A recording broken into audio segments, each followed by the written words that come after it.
Seja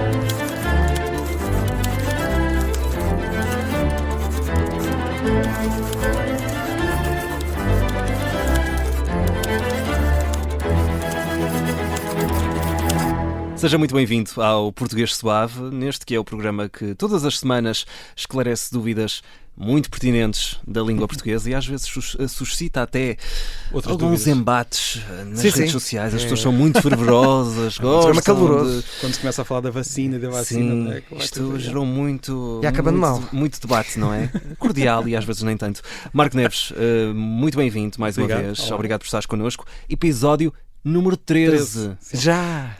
Podemos, eu lembrei-me que estava a vir aqui para os estúdios e estava-me a lembrar do número 13, precisamente por ser hoje o episódio. Não vamos falar daquilo que muitas pessoas me perguntam, porquê que muitas pessoas dizem 13? E siga para outro episódio. Ok, é verdade. Mas lembrei-me que nós todos temos aquela ideia de que o número 13 é zerado. Não é? Sim, sexta-feira 13, por exemplo. Sexta-feira 13. Percebi há pouco tempo, por exemplo, que há aviões que não têm a fila. É o número favorito da minha mãe, por acaso, o número 13. Eu também gosto de número porque é tão estranho. Há prédios nos Estados Unidos, não sei se noutros países também, que saltam do 12 para o 14. Os aviões saltam alguns aviões. E há sexta-feira 13. Mas uma coisa curiosa, porque isto, até nestas coisas as línguas e as culturas mudam, é que, por exemplo, aqui ao lado em Espanha não é sexta-feira 13, não sei se sabiam. Não. O azar é terça-feira 13.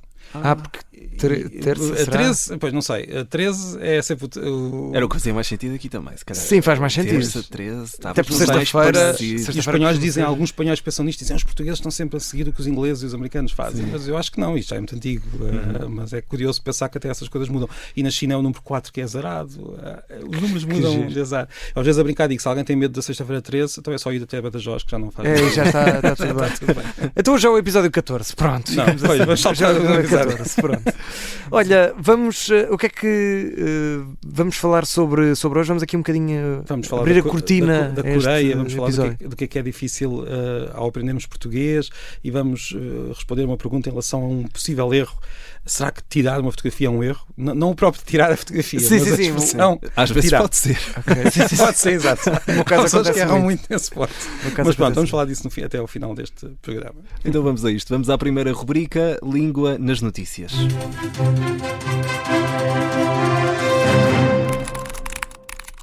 Então, Marco, o que é que nos trazes para esta semana? Bem, nós tivemos algo estranho que aconteceu na Coreia, que ninguém sabe descrever bem o que foi na Coreia do Sul, em que o presidente declarou a lei marcial.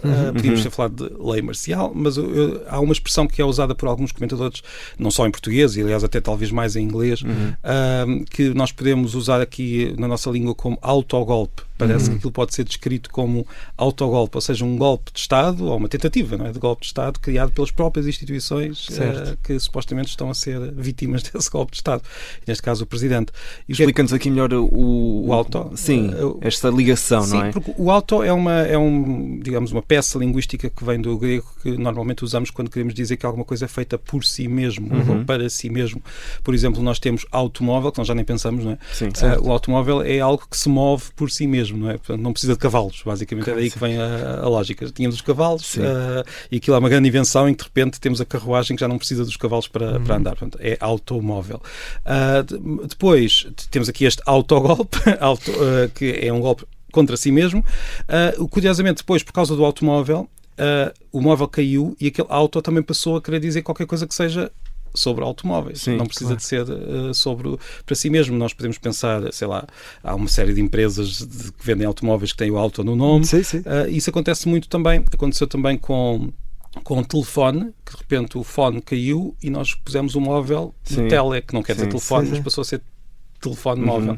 Portanto, nós somos sempre muito, muito criativos na forma como usamos estas peças da língua. Ou seja, na verdade, um stand chamado Automaia, não é o Maia que se faz assim. Exatamente. É só um stand que vende carros. Já alguém são muito criativas. É isso. Olha, Marco, já que estamos aqui a falar da Coreia, tu trazes sempre várias curiosidades no bolso. O que é que nos podes dizer um bocadinho sobre não é a língua coreana? Língua. Isto chama-se português suave, não coreano suave, não é? Mas de qualquer forma... Também não queremos. Exato. Mas nós nós podemos sempre falar um pouco também das outras línguas, porque até dá-nos aqui algumas formas de olhar para o nosso próprio sistema de escrita, neste caso, porque a Coreia tem uma língua que é o coreano, como nós sabemos, que é uma língua isolada. Há uma língua numa ilha da Coreia que também é da mesma família, mas é uma língua que não tem relações conhecidas com as outras línguas, tirando essa pequenina que está numa ilha lá ao pé. Portanto, é um pouco como o basco. O basco também é uma língua que ninguém sabe as relações que tem. O coreano não tem nada a ver com o japonês, nem com o chinês, nem com nenhuma língua da zona, no que toca à origem. Portanto, é uma língua completamente diferente. Nós, se calhar, quando não conhecemos as línguas orientais, por vezes pensamos que elas estão todas relacionadas umas com as outras, mas afinal elas são...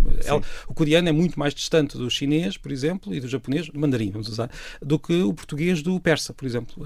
Portanto, não tem relação conhecida.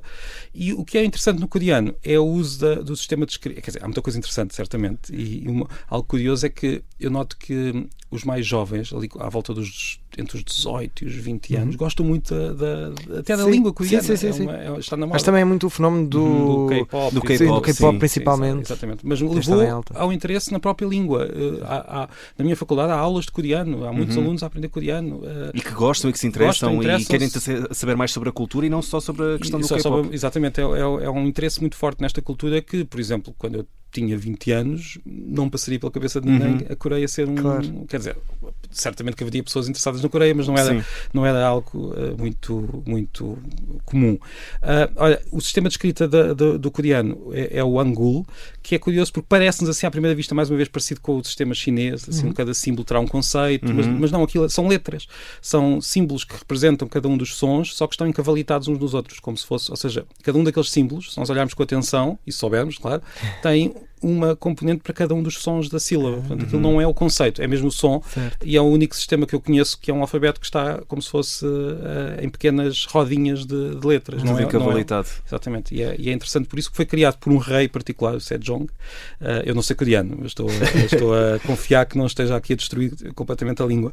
E este rei criou este sistema muito sistemático e muito diferente dos outros todos que estão ali à volta, o que é curioso. E Marco, a língua é diferente da Coreia do Sul para a Coreia do Norte? É assim, não era quando houve a divisão, e agora já é. Ou seja, em poucas décadas nota-se, mais uma vez, eu não sei coreano, estou a confiar naquilo que me contam sobre a própria língua, mas não é só o vocabulário, ou seja, não é só, começa por ser o vocabulário político que é diferente, depois as expressões que as pessoas usam, as bengalas que vão, de repente, passado umas décadas, eles conseguem comunicar sem qualquer... A língua é a mesma, não há, mas já se nota uma certa diferença na forma como se usa a língua, e se os países continuarem separados durante muito tempo, é provável, ainda por cima uma separação tão forte, é provável que daqui a não diria umas décadas ou uns séculos, serão duas línguas diferentes. Pois, exato. É assim.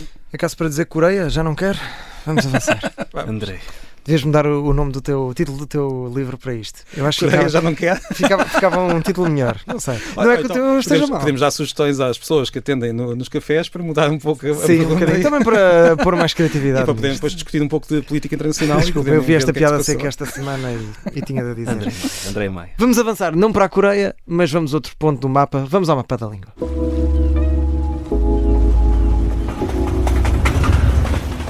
E então, Marco, o mapa da língua, onde vamos hoje? Bacina, betacismo. Temos falado muita coisa. E acho que tem comprovado, não sei se têm estado. Eu sei que têm estado atentos, aquilo tem sido às vezes bastante intenso. Mas sim, as pessoas defendem a sua, muitas vezes, sua identidade, não é? Com muito e ainda bem, vigor. Pronto, nós estamos aqui para conversar sobre estes temas com calma, mas depois se a coisa se incendiar nas redes sociais já não temos nada. Não nos responsabilizamos por isso. Não nos responsabilizamos pelo que acontece por lá.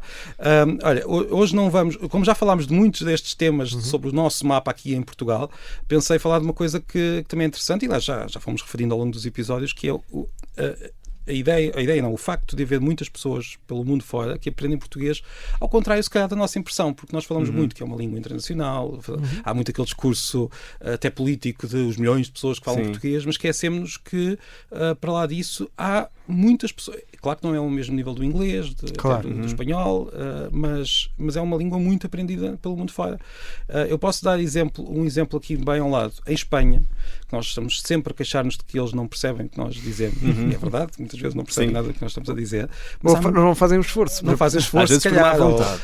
Há ali também problemas de diferença que as pessoas acham as línguas muito próximas e estão próximas, mas depois esquecem-se que há ali pontos em que são muito distantes, claro. Por exemplo, a pronúncia. E é verdade que há depois muitos outros fatores. Mas a verdade, mas independentemente disso, há milhares de pessoas a aprender português em Espanha, nós não nos lembramos. Na Galiza, na Extremadura espanhola, aqui mesmo ao lado, há muitos milhares de pessoas. No País Basco também há, na Catalunha, em Madrid.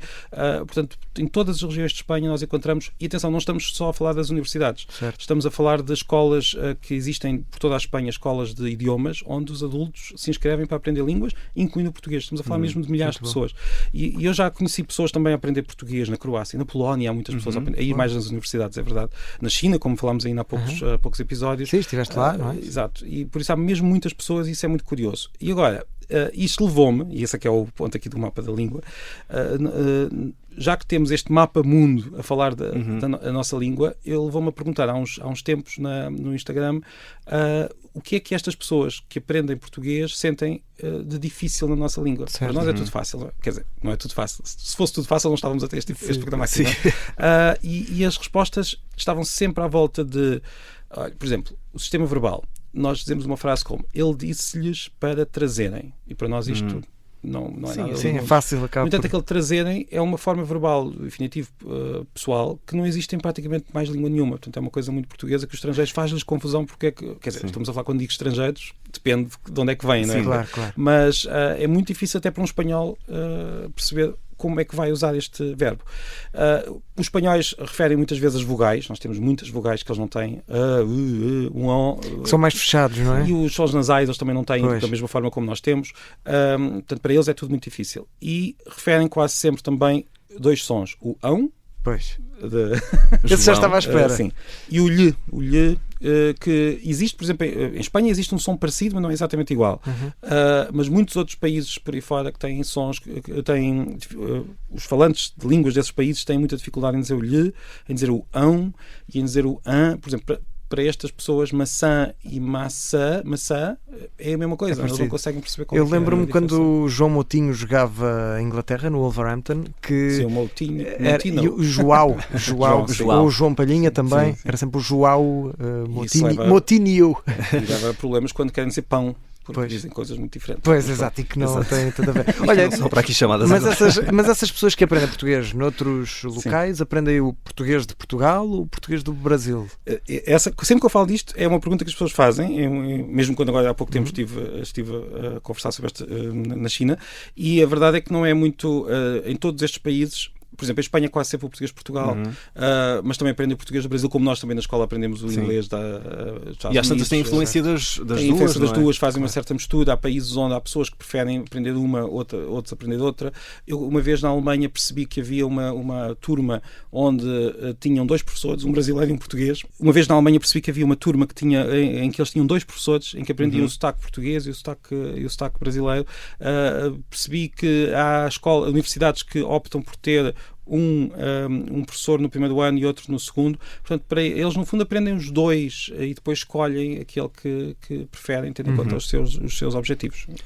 Muito bem, vamos para a minha parte favorita de todos os episódios. Vamos a isso. Vamos aos mitos da língua. Sim.